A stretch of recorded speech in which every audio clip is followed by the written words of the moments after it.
त्रिकालदर्शी कैलाशी। एक तो माघ का महीना, और माघ के महीने में सोमवार, शिवरात्रि और प्रदोष, इन तीनों का समावेश।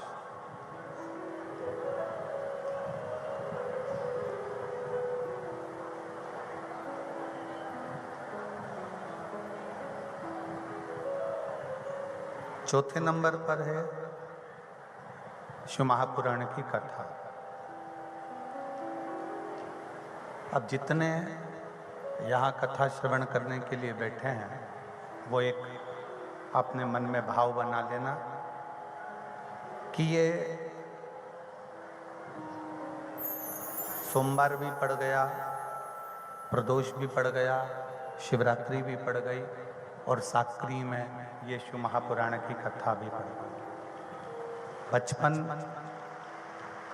जवानी, अधेड़ी और बुढ़ापा,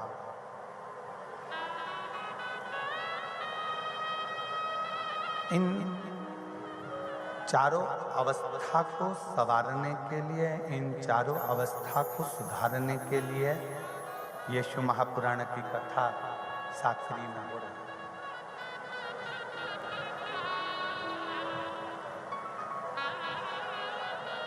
शिव क्या है?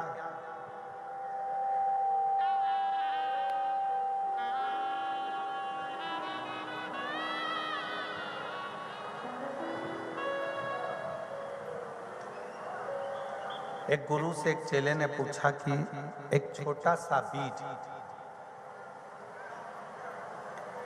पृथ्वी में दब गया और वो छोटा सा बीज जो पृथ्वी में दबा हुआ है, जो छोटा सा बीज पृथ्वी में पड़ा हुआ है, वो अंकुरित नहीं होता।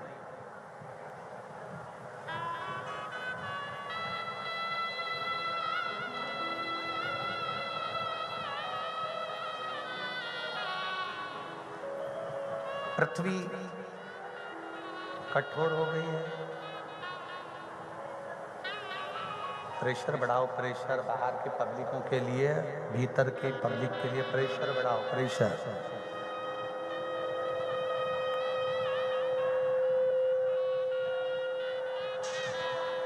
एक बीज पृथ्वी में गिर गया है, पृथ्वी कठोर हो गई,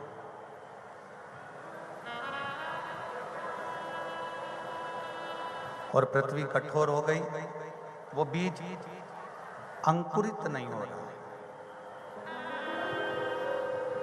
अब उसको अंकुरित करने के लिए किस चीज की जरूरत है?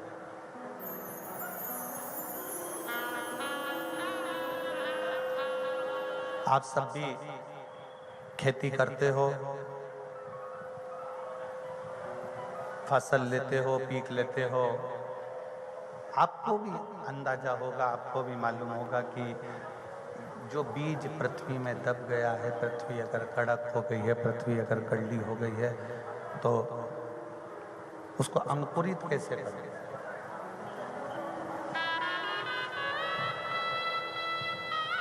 अंकुरित किया कैसे जाए?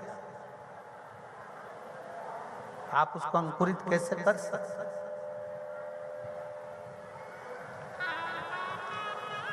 तो एक शिष्य ने गुरुजी से कहा कि बीज पृथ्वी में दब गया है, पृथ्वी बंजर हो गई है, थोड़ी सी कड़ली हो गई है, वो कड़क हो गई है, और वो बीज अंकुरित हो ही नहीं रहा है, उसमें अंकुर आ ही नहीं रहा है, तो करा क्या क्या? तब गुरु ने कहा उस बीज को पृथ्वी में पड़े रहने दो।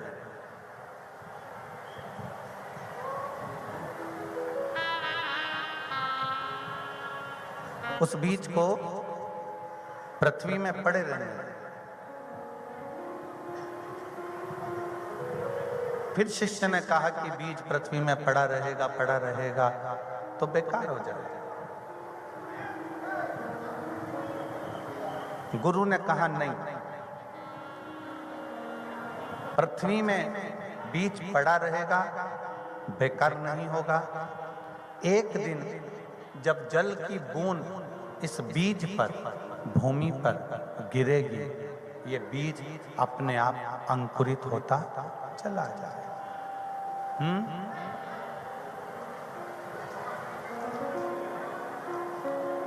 बीच की पब्लिक को आवाज नहीं आ रही है, बाहर की पब्लिक को आवाज नहीं आ रही है। ये जनता के लिए आवाज तो खोलो, बीच वाली पब्लिक के लिए।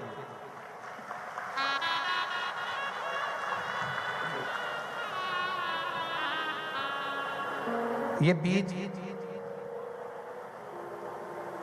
एक दिन पानी की बूंद नीचे गिरेगी,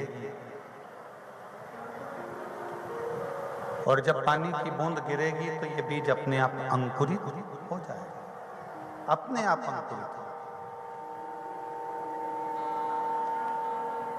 इसको अंकुरित करने के लिए हमें कोई बहुत प्रयास करना नहीं पड़ेगा।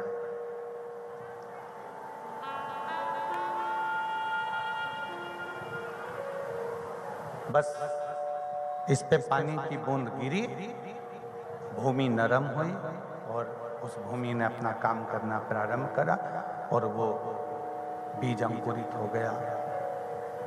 अंकुरित होते होते उस बीज ने पौधे का रूप लिया, पौधे ने फिर वृक्ष का रूप लिया, फिर वो बढ़ता बढ़ता बढ़ता बढ़ता एक बड़े वृक्ष के रूप में उत्पन्न हुआ। एक बड़े वृक्ष के रूप में वो उत्पन्न हुआ।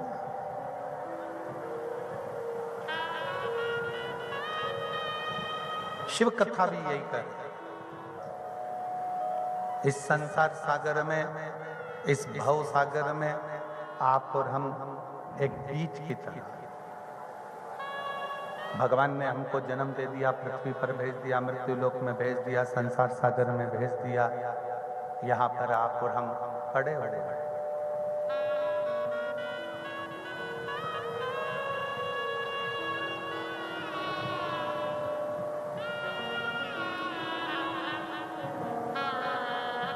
अब हमारे भी दुख कैसे कटेंगे, हमारी तकलीफें कैसे कटेंगी,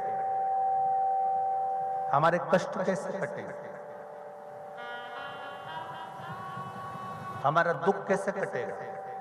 तो कहा, जैसे पृथ्वी में पड़े हुए बीज पर जल की एक बूंद गिरती है और उस बीज अंकुरित हो जाता है, उसी तरह जिस दिन संसार में रहते रहते आप और हम शंकर भगवान के चरणों में जाकर शिव के चरणों की एक बूंद हमारे अंदर विश्वास की आएगी, तो हम भी संसार सागर में अंकुरित होकर वृक्ष का रूप धारण करेंगे। आप और हम भी एक बहुत बड़े वृक्ष का रूप ले लेंगे, बहुत बड़े वृक्ष का रूप, एक पौधे का रूप लेकर अंकुरित होकर सम्मुख में आ जाएंगे।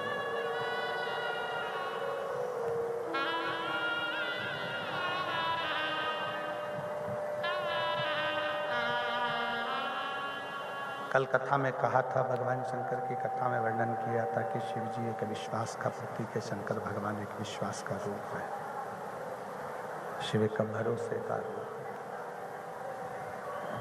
विश्वास रूपी जल, भरोसा रूपी जल, विश्वास रूपी जल, भरोसा रूपी जल जब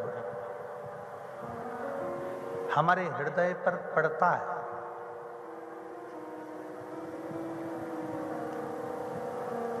विश्वास का जल जब हमारे ऊपर पड़ता है, तो ये पक्का है, हमारा विश्वास दृढ़ होते होते एक दिन अंकुरित हो जाता है।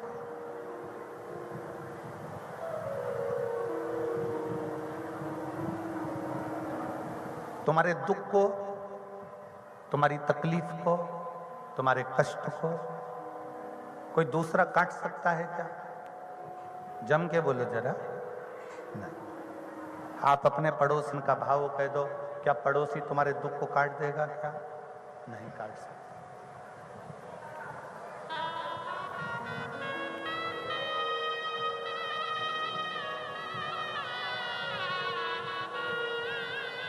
पड़ोसी तुम्हारे दुख को नहीं काटेगा। कोई दुनिया में ऐसा पैदा नहीं हुआ कि तुम्हारे दुख को कोई काट, तुम्हारे दुख को तुम्हें खुद काटना। कैसे?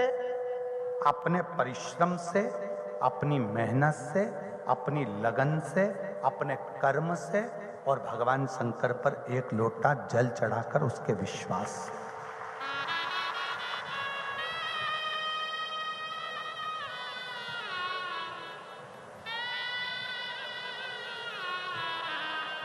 एक बोरी भरकर बीज रख लो सोयाबीन का, एक बोरी भरकर बीज रख लिया गेहूं का, धान का,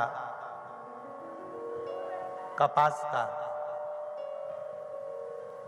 और एक बाल्टी भरकर पानी भी रख लो, और जमीन भी सामने है, पानी भी रखा है, बीज भी रखा है, जमीन भी है।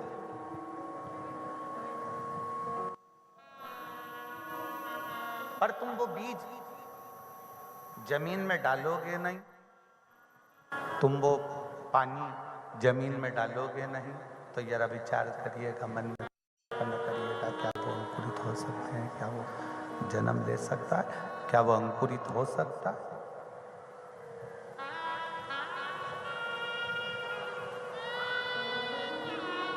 विचार करिएगा। पानी भी डालना पड़ेगा, बीज भी डालना पड़ेगा, और थोड़ा सा मेहनत करना पड़ेगा। शिव महापुराण की कथा कहती है, जमीन में बीज डालकर पानी, खाद समय समय पर देना पड़ता है।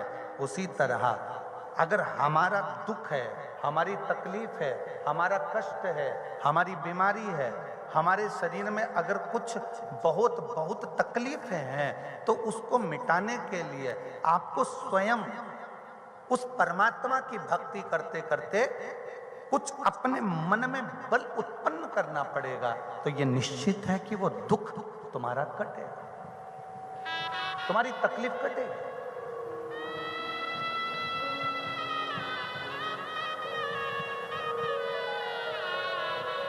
कल एक बहन जी ने एक पत्र लिखकर भेजा था, उस पत्र को यदि हम ढूंढेंगे तो समय लगेगा।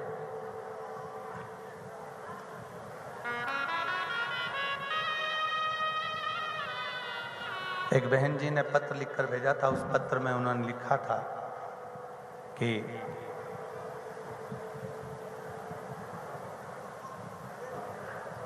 सती मैया जल के क्यों भस्म हुई?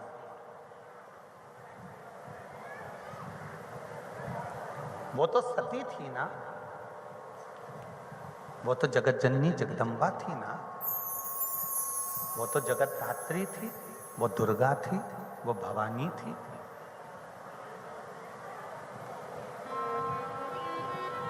उस बहन ने पत्र में लिखा कि वो जगत जननी थी, वो दुर्गा थी, वो भवानी थी, वो सती थी, फिर जलकर भस्म क्यों हो गई? उनको भस्म किसने करा? किसकी सामर्थ्यता है जो सती को भस्म कर दे? किसकी सामर्थ्यता है जो सती को जला दे? किसकी सामर्थ्यता है जो सती को भस्म कर दे, उसको अग्नि दे दे, उसको जला दे? किसकी सामर्थ्यता है? किसकी सामर्थ्यता हो सकती है?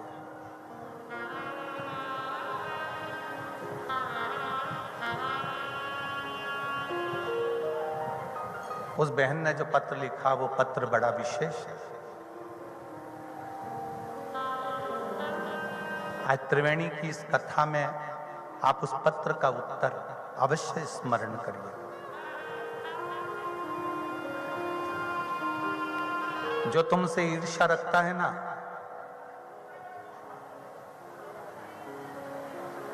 वो जिंदगी में तुम पर कितनी भी बद्दुआ दे दे, तुम्हारा बाल बांका नहीं हो सकता। जो तुमसे नफरत करता है ना, वो तुम्हारे को दिन रात कोसे तो भी तुम्हारा बाल बांका नहीं हो सकता। जो तुमसे लड़ता है, झगड़ता है, और झगड़ा करने के बाद तुम्हें बद्दुआ पे बद्दुआ देता है, वो बद्दुआ भी तुम पर कुछ नहीं कर सकता।